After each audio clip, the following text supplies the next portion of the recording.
I installed a hidden camera in my bedroom because I always woke up in pain and without my underwear. When I saw the footage, I fainted. My son was coming in every night and doing things I never imagined, but the truth was much worse than I could imagine. Hello, my dear ones. How are you all doing? God bless each and every one of you watching me right now. My name is Dorothy Mae Thompson.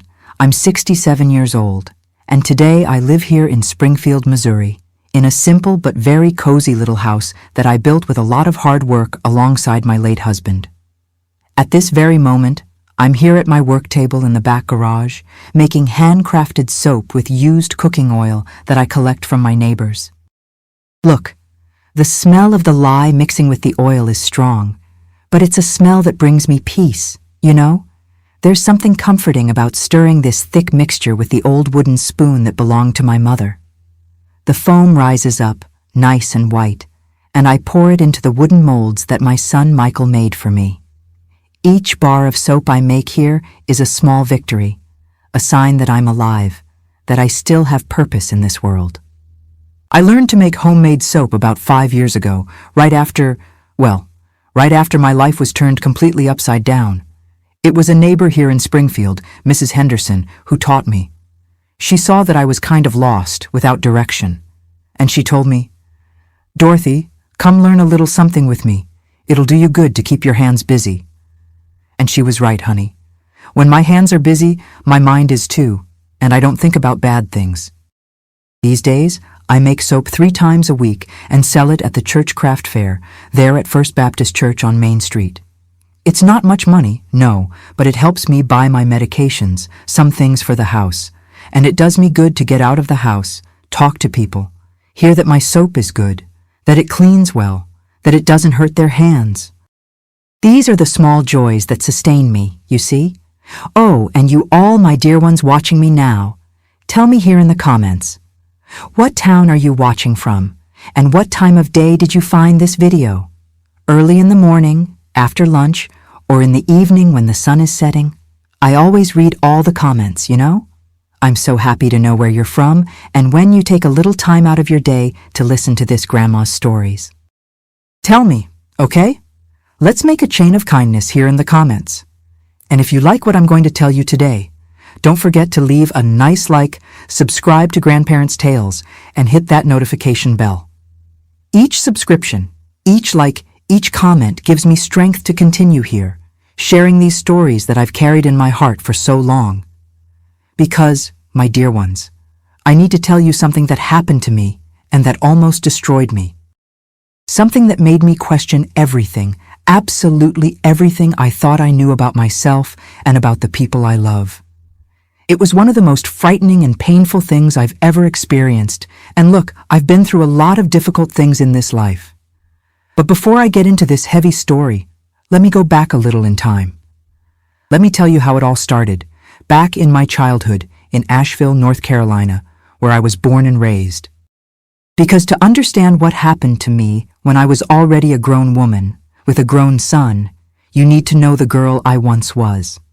I was born in Asheville, North Carolina, on March 15, 1958, in a very simple little wooden house that was near the sawmill where my father worked. My father's name was Arthur Thompson, a tall, thin man with calloused hands from working with wood so much. He was a sawmill worker, spent all day in that noisy sawmill, came home covered in sawdust with that strong smell of pine that stuck to his clothes. But he was a good man, hard-working, who never let us go without, even though the little we had was earned with a lot of sweat. My mother, Margaret Ann Thompson, was a tiny woman, but with a strength that was amazing. She did laundry for others, took care of us 4 children, kept the house clean even with the wooden floorboards that collected dust like you wouldn't believe. She had a big black wood stove that she kept burning all the time, and the smell of homemade biscuits baking in that oven was one of the best memories I have of my childhood.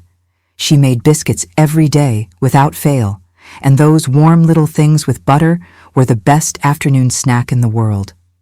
There were 4 of us siblings. I was the second daughter. The oldest was Patricia, 3 years older than me, a pretty girl with long braids who helped my mother with everything. After me came Gerald, 2 years younger, wild as anything, always getting into some mischief. And the youngest was Theodore, who we called Teddy, 6 years younger than me, everyone's favorite. Our house was small, 2 rooms and a kitchen. We girls slept in a little room with an old double bed that creaked every time we moved. The boys slept in the living room, on pallets on the floor. We had almost nothing, but we didn't know we were poor, you know? Everyone there in our neighborhood, which they called Milltown, lived the same way. All the houses similar, wooden, all the fathers working at the sawmill or the lumber mills in the region. I remember we woke up early, before sunrise. My mother was already up, making coffee, which was actually more chicory than real coffee, because coffee was expensive. There were biscuits, sometimes a piece of country cheese that a neighbor traded for eggs from our chickens. My father left for the sawmill at 6 in the morning sharp, carrying the aluminum lunch pail my mother prepared with care. Cornbread, beans, a piece of salt pork when we had it, or else fried eggs with grits. Me and Patricia helped my mother with the housework before going to school. I'd fetch water from the well at the end of the street. Our house didn't have running water, no. We'd carry 2 buckets at a time, and my little arms would hurt, but that's how things worked. Then we'd sweep the house, feed the chickens that scratched around in the yard. The school was about a 20-minute walk. It was a little wooden schoolhouse, too, with only 2 rooms. Mrs. Jenkins taught 1st through 4th grade all together in one room. I loved going to school, loved learning letters, doing math in the old notebook I used until all the pages were filled. Pencils were precious. We'd sharpen them until they became tiny little stubs you could barely hold. At recess, we'd play ring around the rosy, tag, hide and seek among the huge oak trees that surrounded the school. In the Asheville winter, my God, so cold. We'd go to school with several shirts one on top of the other, wool socks that my mother knitted, but even so we'd arrive with frozen feet, purple fingers from the cold. After school, me and my sister helped my mother with the laundry. She'd wash in a cement wash tub in the yard, scrubbing each piece on that washboard, her hands getting red and cracked from the cold water and the lye soap. We'd hang everything on the wire clothesline, and in winter the clothes would get stiff with frost. They looked like boards when we took them down. On Saturday afternoons, when there was no school, I'd play with the neighborhood girls. We'd make little dolls out of corn husks, dress them with fabric scraps. We'd play house under the oak trees, collect acorns that fell from the trees. My mother would roast them, and it was a delicious snack, warm, that we'd eat peeling them with our hands. My father, when he came back from the sawmill, would sometimes bring a nice piece of wood and make little toys for us. He made a little truck for Gerald, a wooden doll for me. I kept it for years, until it got lost in one of life's moves. He was a quiet man, my father, but loving in his way. He'd sit in the rocking chair after dinner, light his hand-rolled cigarette, and stay there quietly, thoughtful. My mother sang while she cooked. She sang old songs, folk tunes she learned from her mother. Her voice was pretty, thin, and filled the house with a simple joy. She made a bean pot that was wonderful, with sausage, bacon, collard greens finely chopped. On Sundays, when there was a little extra money, she'd make egg noodles from scratch, rolling the dough thin on the kitchen table, cutting the little strips with a knife, letting them dry on a clean cloth. We went to church every Sunday at First Baptist Church, there in downtown Asheville. My mother insisted on it, said that without God we were nothing. I wore my prettiest little dress, which was actually a hand-me-down from Patricia, but my mother sewed with so much care that it looked like new. After service, we'd stay in the little square talking with the other families, the children running around, the fathers talking about work, about the price of things. Those were simple times, my dear ones. Times when we didn't have television, didn't have store-bought toys, didn't have all these modern things of today. But we had love. We had togetherness. We had family gathered around the table, even though the food was scarce. I was a happy girl, I won't lie. Happy within our limitations, our difficulties. When I turned 12, in 1970, my childhood was already coming to an end the way things worked back then. Girls started being prepared for adult life too early. Patricia, at 15, was already helping the neighbor lady sew for others, learning a trade. And I knew that soon, very soon, it would be my turn to put the games aside and become a young lady. The years passed too quickly, as they always do when you're young. From the 12-year-old girl who played with cornhusk dolls, I became a young woman. At 15, in 1973, I was already helping my mother do laundry for others, earning some pocket change. I learned to sew, too, mending old clothes, doing hems, fixing tears. My sister Patricia had already gotten married and left home, and I was now the oldest daughter, with more responsibilities. It was at a church social in August 1976 that I met Harold Thompson. I had just turned 18, and he was 22. He was a tall, strong young man, worked as a truck driver, making lumber deliveries between Asheville and other cities in North Carolina. When he asked me to dance that night, I felt my heart race in a way I'd never felt before. He had a nice smile, clear eyes, and a gentle way of speaking that won me over right away. We dated for 2 years. He'd come get me on Sundays after church. We'd walk through the little park, talk about life, about dreams. He dreamed of having his own truck one day, working for himself. I dreamed of having our own little house, a family, children to raise with love. They were simple dreams, from simple people, but they were ours. We got married in January 1978, in a small ceremony at First Baptist Church. My mother made my wedding dress, a simple but beautiful white dress with some lace she'd been saving for years, waiting for that day. My father walked me down the aisle with tears in his eyes. Harold was there, waiting for me, nervous, happy, in that borrowed suit from his best man that was a little tight on him. We rented a small house right there in Asheville, near my parents' house. Harold continued working as a truck driver, and I took care of the house, sewed for others when I could. In May 1980, our son was born, Michael Harold Thompson. My God, what joy when I held that little baby in my arms for the first time.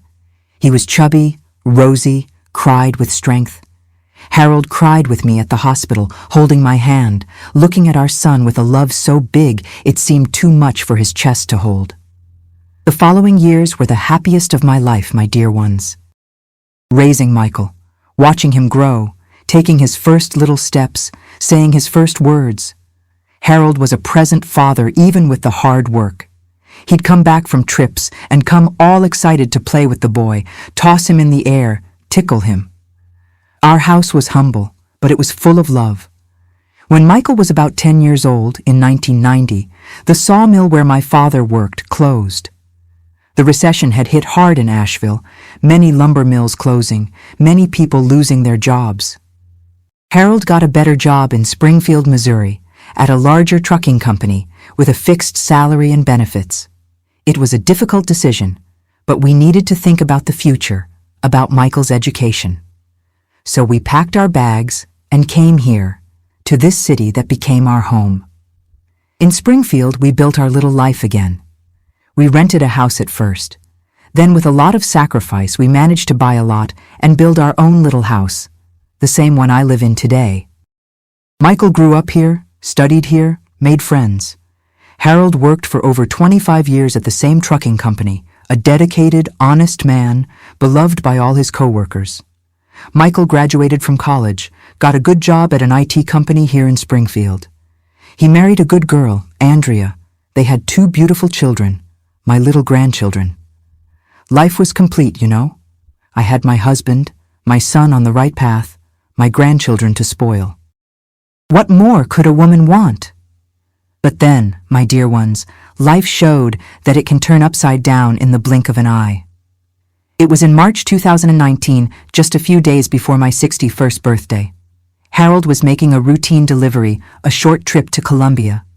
On the way back, on Highway 65, his truck was hit by another vehicle that crossed the center line. My husband died instantly. My Harold, my companion of 41 years, was gone in a second, without me even being able to say goodbye properly. The world collapsed. I don't know how to describe the pain I felt, my dear ones. It was like they'd ripped a piece of me out. I couldn't eat, couldn't sleep, couldn't do anything. I'd lie in bed staring at the ceiling, hugging his pillow that still had his smell, crying until I had no more tears. Michael was very worried about me.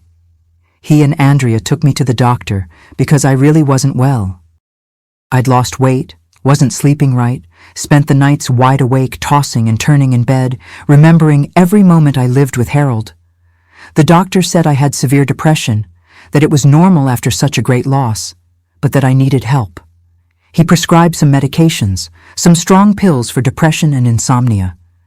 Said that at first there might be some side effects, but that it was an adjustment phase, that it would get better. I started taking them properly as he ordered. And really, in the first few days, I managed to sleep. I slept heavy, deep, and woke up kind of groggy, but at least I slept. Michael, who was already married and living with his family, was so worried about me that he decided to come live here at home again, temporarily. Said he wasn't going to leave me alone in this difficult phase. Andrea agreed, said he could stay here with me during the week and go to their house on weekends. My son has always been very attentive, very careful with me. But then strange things started happening, my dear ones. Things that left me confused, scared, not understanding anything. I'd wake up in the morning with body pain, pain in my arms, especially in my wrists, as if someone had held me hard. Sometimes there were bruises, marks I didn't understand where they came from. I thought it was from the medication, that maybe I was falling out of bed during the night, hitting myself without realizing. But there was another thing, something that disturbed me even more. Several times I woke up without my underwear, without my panties, or with my pajamas all messed up, sometimes torn. And I didn't remember anything, absolutely nothing from the night before. It was like I completely blacked out after taking the medication. I started to be afraid to sleep, afraid of what was happening to me during the night. I tried to reduce the dose of the medication on my own, but then the insomnia came back worse, and the doctor said I couldn't stop taking it suddenly, that it was dangerous. And there was one more thing that wouldn't leave my mind. I locked my bedroom door every night. I always locked it, it was an old habit. But in the morning, many times the door was unlocked. The key, which I left turned in the lock from the inside, would disappear, and I'd find it in strange places, on top of the dresser, on the floor. Once I even found it in the bathroom. My head started going to dark places, my dear ones, places I didn't even want to think about, but that entered my mind like a plague. Michael was living here at home. He was here every night, and these strange things started happening right after he came back to live here. No, I thought. It can't be. He's my son, my boy that I raised, that I love more than life. He could never. But the pains continued. The bruises kept appearing. I kept waking up without clothes, without remembering anything. The days went by and things got worse and worse, my dear ones. More and more frightening. I was afraid to go to sleep, afraid of what would happen during the night, afraid of what I would find when I woke up in the morning. There was one morning, I remember it like it was yesterday, when I woke up and felt a terrible pain in my right arm. When I rolled up the sleeve of my pajamas, there were purple marks, well defined, like fingers, as if someone had grabbed me very hard. I stared at those marks without being able to breathe right, my heart beating so hard it hurt in my chest. I went to the bathroom and looked at myself in the mirror. There was a thin scratch on my neck. I touched my fingers there, trembling, trying to understand. Could I have scratched myself sleeping? But my nails were cut short. I always kept them that way. How had I scratched myself? Michael knocked on the bathroom door at that moment. "Mom, is everything okay in there? There's coffee ready on the table?" His voice, my dear ones. His voice gave me chills. I looked at the mirror, looked at the marks on my arm, and for the first time I thought clearly, it's him.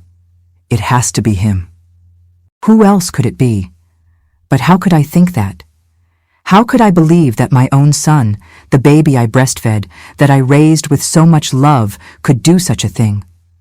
I flushed the toilet just to make noise, washed my face with cold water, and went to have coffee as if nothing was happening. Michael was in the kitchen, looking at his phone. He looked up at me when I entered. "Sleep well, Mom?" "I did," I lied. I picked up a cup with my hand, shaking so much I almost dropped it. He noticed. Of course he noticed. "You're shaking. Want me to call the doctor?" "No need. It's just the medication. The doctor said it's normal at first." I sat in the chair and forced a piece of toast down my throat, even though I had no appetite.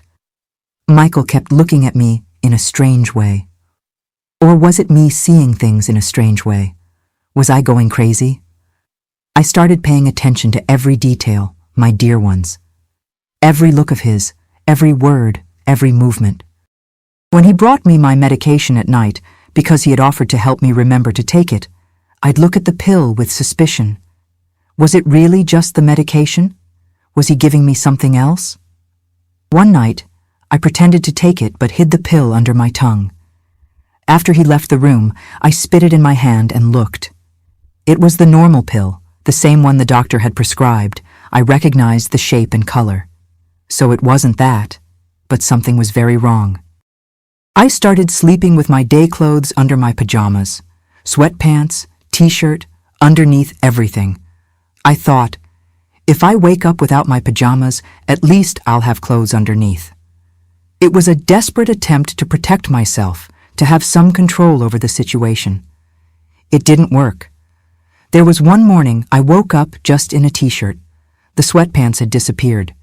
They were thrown on the floor on the other side of the room. And my head wouldn't stop screaming. How did that get there? Did I undress myself sleeping? Or was it him? The arm pains continued, sometimes in my legs too, as if I'd been held down, immobilized. I started to be afraid to look at my own body in the morning, afraid of what I'd find. How many times did I cry in the shower, looking at the purple marks without having the courage to tell anyone? Because who could I tell, my dear ones? Who would believe me? "Oh, Dorothy, you're imagining things. It's the medications. You're very shaken by Harold's death." That's what they'd say. Or worse, what if I told and found out it was true? What if I confronted my son and he confirmed it? What would I do? Call the police on my own son? The worst of it all was the silence, my dear ones. That heavy silence that fell over the house at night. I'd lie in bed, take the medication because the doctor said I couldn't stop suddenly, and stay there, trying to keep my eyes open, trying to resist sleep. But the medication was too strong. My eyes would get heavy, and I'd black out without being able to help it. And always, I'd wake up with the door unlocked. Even locking it, even turning the key firmly in the lock. In the morning, the door was open. I started placing objects in front of the door before sleeping. A chair, for example. If someone opened the door from outside, the chair would fall and make noise, would wake me up.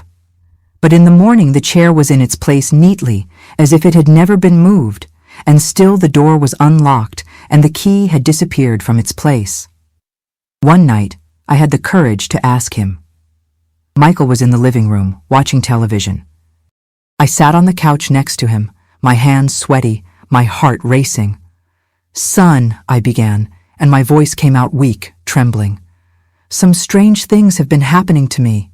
He turned off the TV and turned to me, worried. "What things, Mom?" I wake up with pains, with marks, and I don't remember anything from the night." He frowned. He had deep, dark circles, I noticed then. He looked tired, very tired.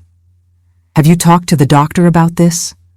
"Not yet, but I lock the bedroom door, you know, and in the morning it's unlocked. Don't you think that's strange?" Michael ran his hand over his face. "Mom, these medications are very strong. You might be doing things during the night and not remembering. Have you heard of sleepwalking? Of people who walk, do things while sleeping?" It made sense. It made a lot of sense. But at the same time, and the marks, the bruises? You might be hitting yourself, scratching yourself. "I'll call the doctor tomorrow, okay?" We'll make an appointment, talk to him about changing the medications. He seemed sincere, my dear ones. He seemed genuinely worried. But there was something in the back of his eyes, something I couldn't decipher. Was it guilt? Or was it tiredness? Or was it just my head seeing things that didn't exist? That night, I slept even worse. I dreamed of Harold. I dreamed he was alive, that he came into the room, that he hugged me. But when I woke up, I opened my eyes in the dark, and for a second I was sure there was someone in the room with me, a shadow near the bed. I froze. I wanted to scream, but my voice wouldn't come out. I turned on the light with my hand shaking so much I could barely reach the switch. There was no one. The room was empty, but the door was ajar. I got up, went to the door, looked at the dark hallway. Everything quiet. Total silence. I closed the door again, locked it, turned the key twice to be sure. I went back to bed but couldn't sleep anymore. I stayed there, looking at the ceiling until the sun came up. In the morning, when I got up to go to the bathroom, the door was unlocked again, and there was a new bruise on my left wrist. That's when I made the decision, my dear ones. I needed to know what was happening. I needed to see with my own eyes. Because this uncertainty was killing me inside. It was driving me crazy. I needed proof. I needed to understand. And that's how I decided to buy a hidden camera and install it in my room. I needed to know the truth, no matter how much it hurt. The last straw, my dear ones, happened on a Thursday night. I remember exactly because I'd spent the day trying to seem normal, doing housework, trying not to think, trying not to feel. I washed dishes looking at my own hands as if they belonged to someone else. I swept the floor without seeing what I was sweeping. Inside I was falling apart bit by bit, like a porcelain vase that keeps cracking, until one day it breaks completely. That night, I took the medication as always. Michael had gone out, said he was going to the store to buy some things we were out of. I won't be long, Mom. You take your medication and go to sleep and I'll be right back. I was left alone at home. The house got that heavy silence, that silence that feels like it's going to swallow you. I lay in bed and blacked out quickly, the medication taking effect almost instantly, pulling me into a dark hole. I don't know what time it was when I woke up. It was dark, completely dark. And I was on the bedroom floor, my dear ones. On the floor, near the door. The cold floor pressed against my face. I felt a horrible pain in my knee, my hip, as if I'd fallen hard. I tried to get up, but my body wouldn't obey right. It was soft, heavy. My mouth had a taste of blood, a metallic, nauseating taste. When I brought my trembling hand there, I felt that I'd bitten my tongue hard. It was bleeding, the blood running warm down the corner of my mouth. I dragged myself to the bed as I could, my legs wobbly, my whole body hurting. I managed to reach the lamp, turned on the light with fingers that wouldn't stop trembling. The light blinded me for a second. When my eyes adjusted, I looked at my body, and what I saw made me let out a groan of horror. The pajamas were torn at the shoulder, the fabric hanging in strips. There was a long scratch on my arm, from elbow height to wrist, red, bleeding in some spots. My knee was purple, swollen. And I had not a drop of memory, my dear ones. No image, no sound, nothing of how I'd ended up on the floor, how I'd hurt myself like this. It was as if someone had erased those hours from my memory with an eraser. I started to cry in that desperate way, with sobs that hurt in your chest, that cut off your breathing, the tears falling hot on my face, mixing with the blood from my mouth. I thought, with terrible clarity, I'm going to die like this. I'm going to die without knowing what's happening to me, without being able to defend myself, without being able to do anything. I'm going to die in this house, in this room, alone, hurt, and no one will ever know the truth. That's when I heard the front door opening, the sound of the key turning in the lock, Michael arriving from the store. I froze completely. Even the tears stopped.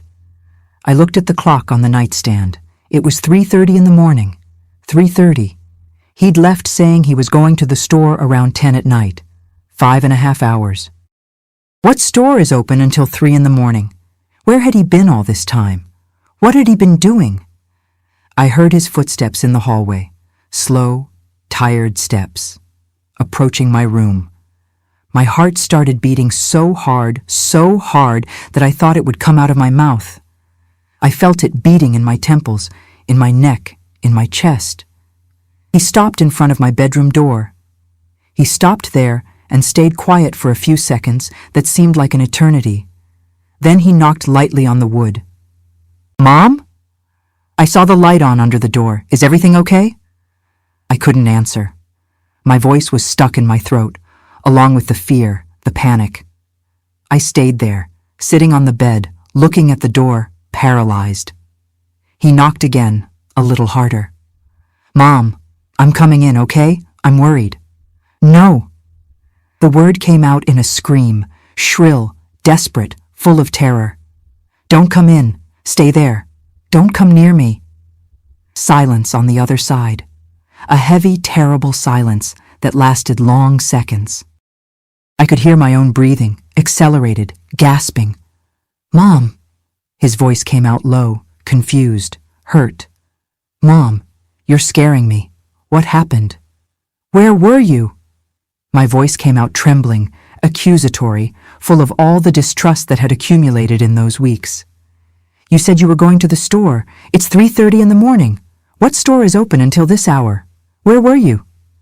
I heard him lean against the door on the other side. I heard him sigh deeply. "I went to Andrea's house, Mom. You were sleeping. I thought there was no problem. I needed to pick up some documents there, some tax papers she was keeping for me. I ended up talking with her, with the kids, lost track of time. I came back now." Was it true? Was he lying? My head was spinning. I couldn't think straight. I couldn't separate what was real from what was imagination, from what was fear, from what was truth. "Did you hurt yourself?" His voice from the other side of the door, full of worry, or pretending to be worried. How could I know? "I saw blood when you spoke. Your mouth is bleeding. Let me in, Mom, for God's sake. Let me help you." "No, you stay there. Don't come near me. Don't try to come in here." "Mom, I'm your son." His voice broke, cracked with emotion. "I just want to take care of you. What's happening? Why are you afraid of me?" And that was the question that tore me apart inside, my dear ones. Why was I afraid of my own son? Of the baby I carried in my arms, that I breastfed, that I raised with all the love I had? How had it come to this point? "I don't know," I screamed, and it was a scream of pure agony, of absolute despair. I don't know anything anymore. I don't know what's real, what I'm imagining. I don't know who I can trust, not even myself. I just know that I wake up every night hurt, with pains, with marks, without clothes, and I don't remember anything. I don't remember anything that happens at night. Absolute silence. Then I heard a low, muffled sound. Michael was crying on the other side of the door. My son was crying. Low, contained sobs, as if he was trying to hold back but couldn't. "I'm calling the doctor right now," he said, his voice choked, thick with crying. "Right now, in the middle of the night. I'm going to wake him up. I don't care. This can't continue like this, Mom. We need to change these medications urgently. We need to do something. This isn't normal. These medications are doing you a lot of harm."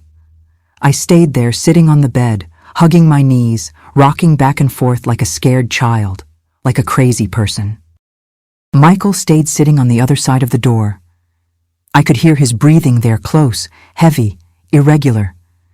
I could hear him sniffling quietly, wiping his nose. Neither of us slept any more that night. We stayed there, separated by that wooden door, but at the same time each isolated in our own hell.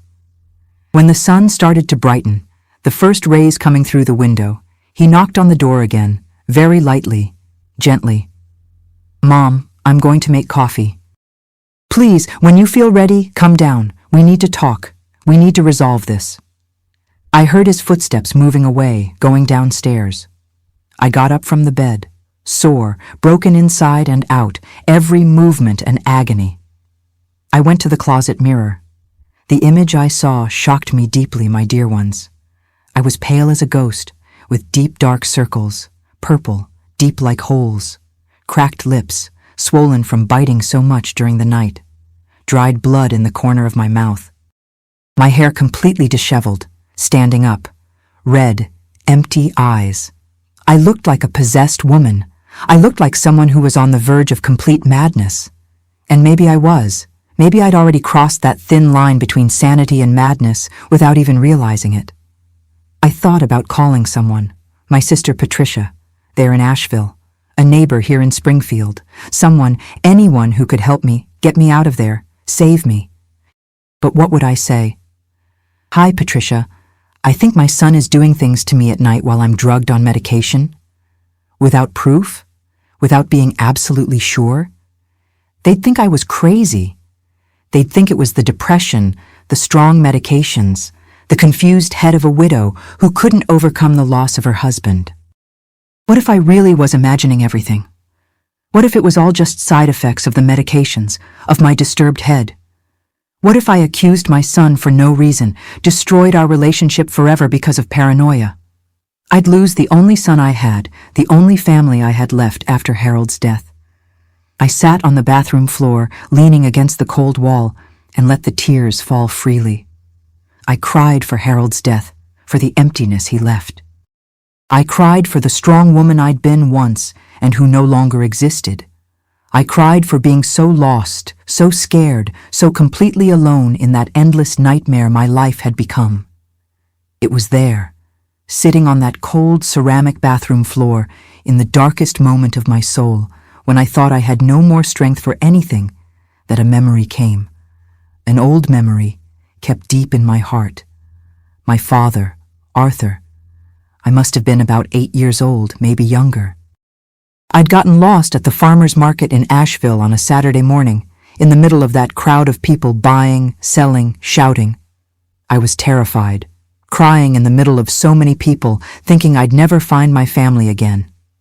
When my father finally found me, he knelt in front of me, right there, in the middle of the market, held my face with those big, calloused hands of his, wiped my tears with his thumb, and said, looking right into my eyes, "Dorothy, my daughter, when you're very afraid and don't know what to do, open your eyes wide and look truth in the face, however it is.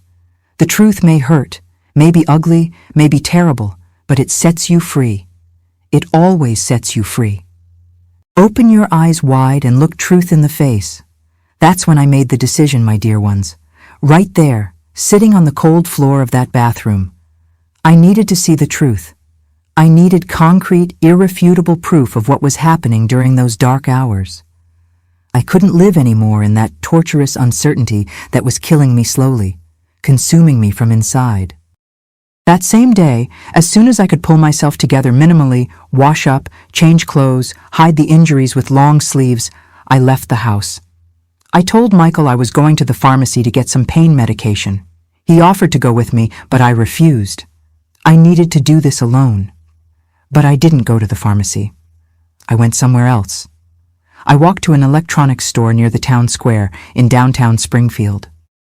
My heart beating fast, my legs wobbly, looking everywhere as if I was doing something illegal, some crime. I entered the store trembling, my hands sweaty. The salesman, a young man about 20-something, came to help me with a smile. "Good morning, ma'am. How can I help you?" I looked at him, opened my mouth, closed it. I didn't know how to ask for that, how to explain without seeming crazy, without raising suspicions. I need a camera." I spoke very quietly, almost whispering. "A small camera, discreet. That can film at night, in the dark. That doesn't make noise, that no one notices is there filming." He looked at me kind of confused, tilting his head. "You want a security camera?" "Yes, that's right. A security camera. But small, very small, that I can hide in the bedroom. It needs to film well in the dark." He nodded, professional, and took me to a shelf full of little boxes. He showed several models, patiently explaining each one. There were some that looked like alarm clocks, others that looked like phone chargers. He showed me one that looked like a fake outlet. You could leave it there on the wall, plugged in, and no one would suspect anything. It had night vision, filmed in the dark, recorded on a tiny memory card. "This one here is perfect," he said. "Records up to 10 hours continuously. You program it to start filming at whatever time you want." It was exactly what I needed. I paid with the money I'd saved, selling soap at the church craft fair for months. Money I was saving for something special, but nothing was more important than discovering the truth. I went back home with the little box hidden at the bottom of my purse, hugged against my body as if it were a treasure, or a bomb about to explode. My heart beating so hard all the way that I felt it in my throat. That afternoon, while Michael was at work, I locked the bedroom door and installed the camera. My hands trembled so much I almost dropped it twice. I put it in a fake outlet near the dresser, pointed right at the bed. From far away, no one would notice anything different. I programmed it to start recording automatically when it got dark. I tested it, filmed my own hand passing in front, then watched. It worked perfectly. You could see everything, even in the dark. I hid the empty box at the bottom of the closet, hid the instruction manual. I sat on the bed and breathed deeply, trying to calm my racing heart. At night, I lay in bed knowing that finally, I would have answers. No matter how much they hurt, no matter what I would discover. I would see the truth with my own eyes. And then I would know what to do, how to protect myself, how to move forward, or how to end it all once and for all. I took the medication from Michael's hands and blacked out, knowing the camera was there, hidden, silent, recording everything. Witnessing whatever happened during those dark, empty hours, erased from my memory. Tomorrow, I would know the truth. And there was no going back. I woke up the next morning and the first thing I did, before even getting out of bed, was look at the outlet where the camera was. It was there, in the same place, quiet, as if it didn't hold any secrets. But it did. It held the truth about what had happened during the night. I got up slowly. My body hurt. It always hurt in the morning. But this time the pain seemed smaller compared to the anxiety that took over me. Michael had already left for work. He left a little note on the kitchen table. "Mom went to work. There's coffee ready.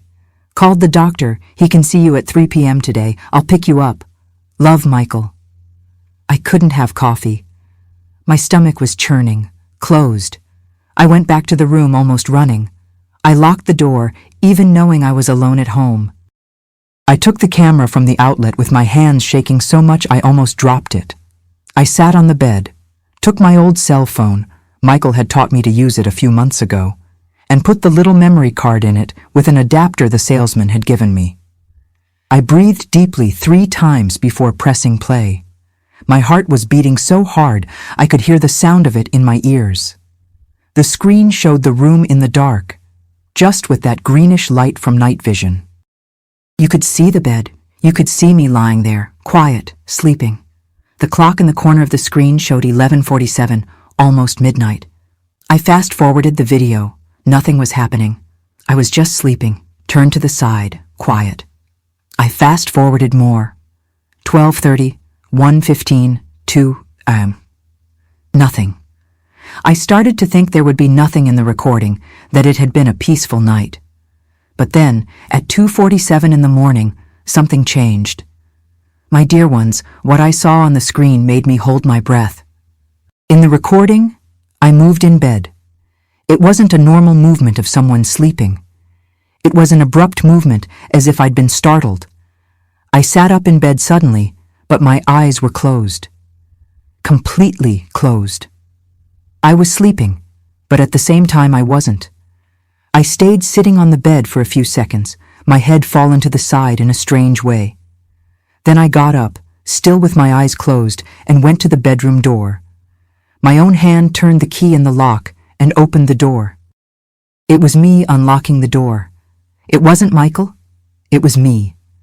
I came back near the bed, but instead of lying down, I started walking back and forth, still sleeping, my arms kind of raised in front of my body. And then it started. I started scratching myself. I saw on the screen my own hands going to my neck, to my face, scratching hard. My mouth opened, but no sound came out. It was a mute scream, desperate, as if I was seeing something terrible that no one else saw. I grabbed the pajamas with both hands and started pulling, tearing, as if it was burning me. I ripped off the top part, threw it away. I was undressing myself, my dear ones, but it wasn't by choice. It was as if I was terrified, as if there were bugs on me, as if the pajamas were suffocating me. I started hitting myself, slapping my own body, my arms, my legs. Then I threw myself against the wall hard. The impact made a dull sound, and that's when the door burst open. Michael ran into the room. He was in shorts and a t-shirt, his eyes wide with shock. He didn't invade my room to hurt me. He came running because he heard the noise of me hitting the wall. "Mom! Mom, stop!" I heard his voice in the recording, desperate.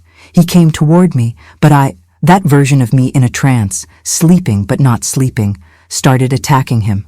I slapped him in the face. I scratched him. He tried to hold me by the arms, but I fought back with a strength I didn't even know I had. "Mom, calm down. It's me, Michael. Calm down." But I didn't hear. I wasn't really there. I kept fighting, kicking, scratching. He had to hold me hard by the wrists to stop me from scratching myself. That's why the bruises. That's why the finger marks on my arms. It wasn't him hurting me. It was him trying to keep me from hurting myself. The struggle lasted several minutes. On the screen, you could see my son taking a beating silently, getting scratched, slapped, trying to hold me without hurting me. He was crying, tears running down his face while he fought with me, while he tried to protect me from myself. Finally, he managed to immobilize me. He hugged me from behind, pinning my arms against my body, and pulled me to the bed. He laid me down carefully, even though I was still fighting weakly. He picked up the sheet that had fallen on the floor and covered me with it, because I was without the top of my pajamas. He stayed there holding my hand, speaking softly. "Calm down, Mom. Calm down. It's over. It's okay. I'm here. No one's going to hurt you." Gradually, I stopped moving. My body relaxed, returning to normal sleep. Michael waited until he was sure I was sleeping again. Then he got up slowly, picked up the key that was on the floor, I myself had dropped it, and put it in the lock from inside. Not to lock me in, to protect, to keep the door closed. Before leaving, he sat on the floor beside the bed with his back against the wall. He covered his face with his hands. His shoulders were shaking. He was sobbing quietly, trying not to make noise so as not to wake me. And then he spoke. He spoke quietly, almost whispering, but the camera captured it. It captured every word that broke my heart into 1,000 pieces. "Hang in there, Mom. The doctor said it's just the medication adjustment phase, that it'll pass. I'm not going to put you in a facility. I promise I won't.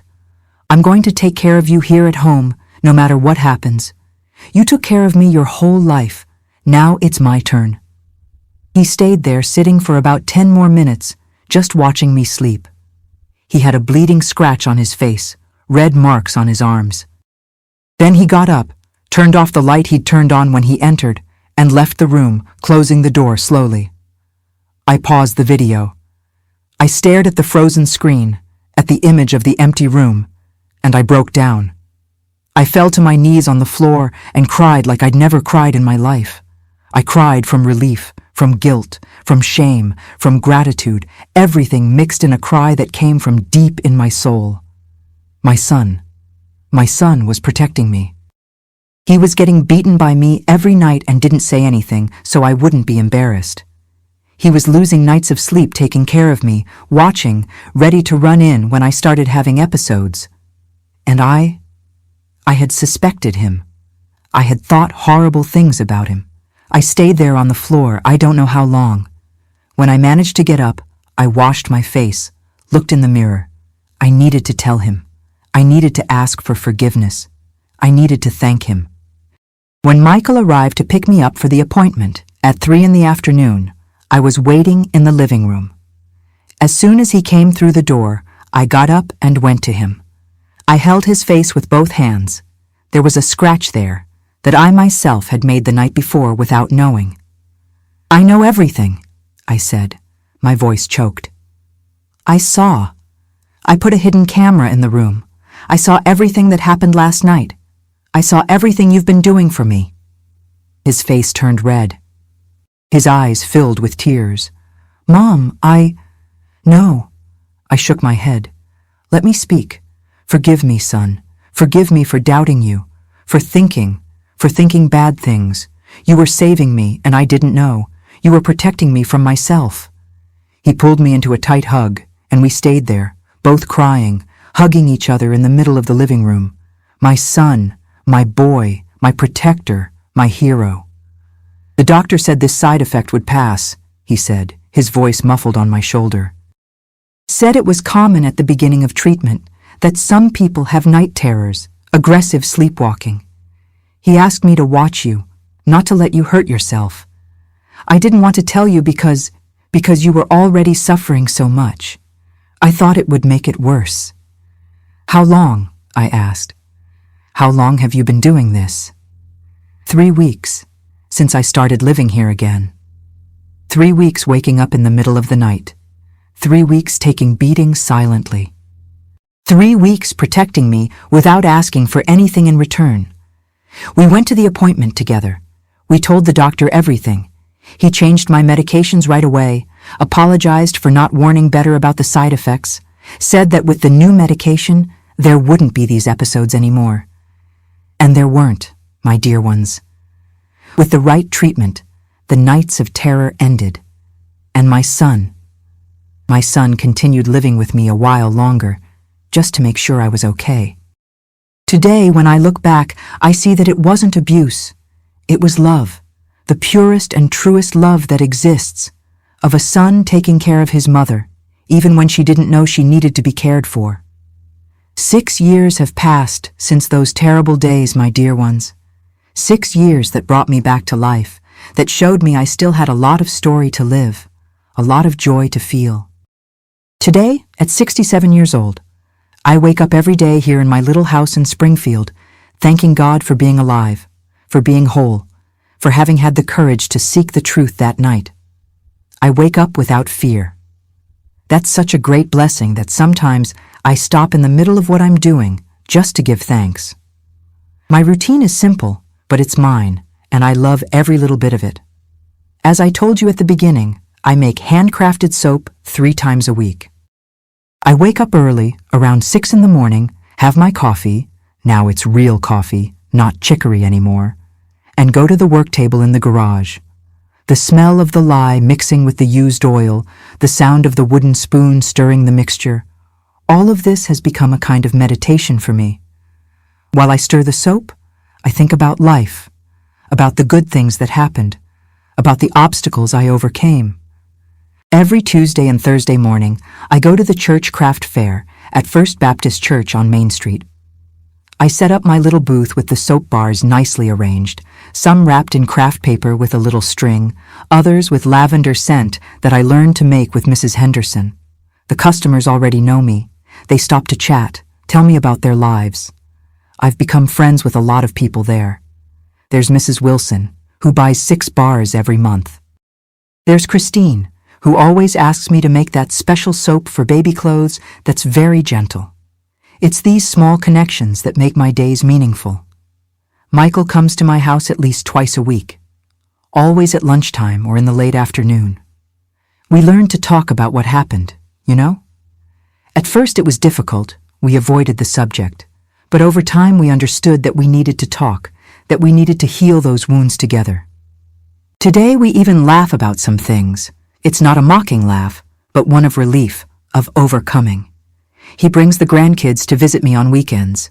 Peter, 9 years old, and Julia, 6. When they arrive, the whole house fills with noise, with laughter, with life. Julia likes to help me wrap the soaps. She stays there beside me making the little bows with the string. Peter prefers to stay in the yard digging in the dirt, said he wants to plant some things here for me. He's already planted some basil plants that are beautiful. But you know what really changed in my life, my dear ones? It's the way I look at things. I learned that our mind can be our best friend or our worst enemy. I learned that asking for help isn't weakness. I learned that the answers we're looking for are sometimes right in front of us. We just need to have the courage to look. I attend a support group here at First Baptist Church every Wednesday afternoon. It's a group for people who went through depression, who lost loved ones, who had difficulties with medications. We gather, have some coffee, talk. I don't need to hide anything there. Everyone understands. I've made true friendships in that group. There's Norma, who lost her husband the same year I lost Harold, and we understand each other just by looking. Sometimes, when I'm alone here at home at night, I take the old photo album and look at Harold's photos. It's not with that tearing pain anymore. It's a good longing, gentle, that warms the heart. I talk to him sometimes, tell him about my day, tell him about the grandkids' mischief. I know that wherever he is, he's proud of me, proud that I survived, that I got up, that I continued. My little house here in Springfield isn't big or luxurious, but it's mine. I have my neat little room with the bed I shared with Harold for so many years. I have my kitchen where I make my treats. I learned to make a carrot cake that's delicious, and Michael always asks me to make it when he comes here. I have my yard with the work table where I make my soap, with the chickens that scratch around, with the basil plants that Peter planted. I'm not rich. I live on my small social security and the little money I make selling soap. But my dear ones, I'm rich in other ways, rich in love, in family, in friends, in purpose, rich in second chances. Every night, before sleeping, I say my prayers. I give thanks for another day. I give thanks for Michael, who was my angel without me knowing. I give thanks for Andrea, who always supported him in taking care of me. I give thanks for my grandchildren, for my health that returned, for my friends at the craft fair, for the church group, for every small blessing I receive. And I sleep in peace, my dear ones. I sleep in peace without fear of the dark, without fear of the night, without fear of waking up lost and confused. I wake up every day knowing who I am, where I am, and that I am loved. Life taught me that rock bottom can be the springboard to jump higher. It taught me that even in the deepest darkness, there's always a light waiting to be found. And it taught me that true love, family love, mother and son love, is capable of withstanding any storm. My dear ones, if there's one thing I learned from everything I went through, it's that medications that save can also destroy if they're not well monitored. How many people out there are taking strong medications and don't even know about the effects they can have? How many families are falling apart because of misunderstandings that could be avoided? If you or someone in your family started taking medications for depression, anxiety, to sleep, pay attention. Side effects exist and are real. Night terrors, sleepwalking, aggression during sleep. All of this can happen and the person doesn't remember anything the next day. Don't be ashamed to go back to the doctor and say, "Doctor, this medication is doing me harm." Insist. Ask to change it. Your well-being is worth more than any treatment, and for you who's taking care of someone in silence, like my Michael took care of me, speak. Tell the person what's happening. I know it hurts to see someone we love suffering. I know we want to protect, but silence almost destroyed our family.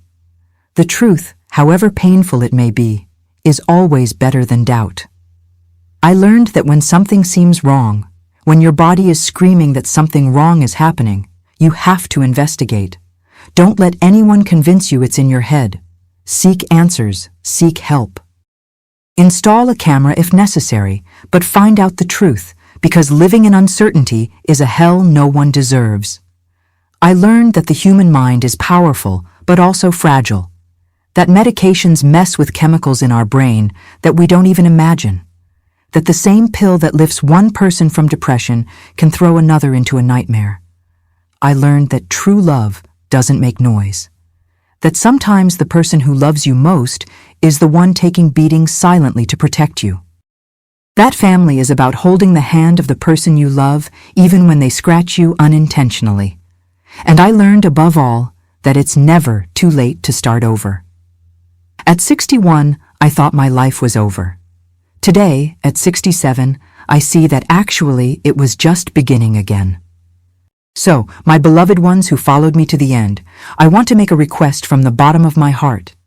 If you know someone who's taking strong medications and showing strange behaviors, sudden changes, aggression they didn't have before, investigate. Talk to the doctor.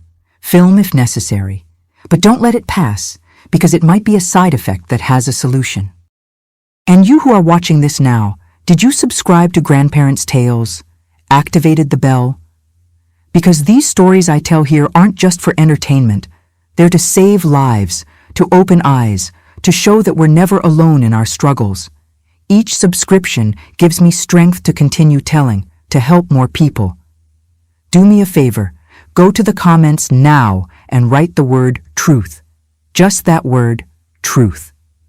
I want to know how many people watched to the end and understood the message. I want to see a shower of truth in the comments, because it was the truth that set me free, and it can set you free too. And remember, in whatever country you are, in whatever culture, there are mental health professionals ready to help you. There are support groups, communities, people who understand. You don't need to carry this weight alone. Reach out, ask for help, seek the truth. Do it now. Don't wait one more minute. Life is too precious to be lived in the darkness of doubt. A kiss to each of your hearts, and may God bless you all.